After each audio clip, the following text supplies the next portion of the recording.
ಶಾಲೆಯಿಂದ ಮನೆಗೆ ತೆರಳುತ್ತಿದ್ದ ವಿದ್ಯಾರ್ಥಿಗಳಿಬ್ಬರ ಮೇಲೆ ಕೂಟೇಲು ಸಮೀಪ ಹೆಜ್ಜೇನುಗಳು ಏಕಾಏಕಿ ದಾಳಿ ಮಾಡಿದ ಪರಿಣಾಮ ಗಂಭೀರವಾಗಿ ಗಾಯಗೊಂಡಿದ್ದ ಬಾಲಕಿಯೊಬ್ಬಳು ಚಿಕಿತ್ಸೆ ಫಲಕಾರಿಯಾಗದೆ ಸಾವನ್ನಪ್ಪಿದ್ದಾಳೆ.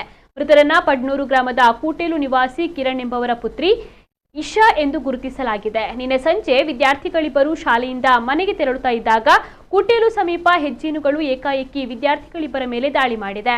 ಗಂಭೀರವಾಗಿ ಗಾಯಗೊಂಡಿದ್ದ ವಿದ್ಯಾರ್ಥಿಗಳಿಬ್ಬರನ್ನ ಆಸ್ಪತ್ರೆಗೆ ದಾಖಲಿಸಲಾಗಿತ್ತು. ಆದರೆ ಚಿಕಿತ್ಸೆ ಫಲಕಾರಿಯಾಗದೆ ಇಶಾ ಸಾವನ್ನಪ್ಪಿದ್ದಾಳೆ ಎಂದು ತಿಳಿದು ಬಂದಿದೆ.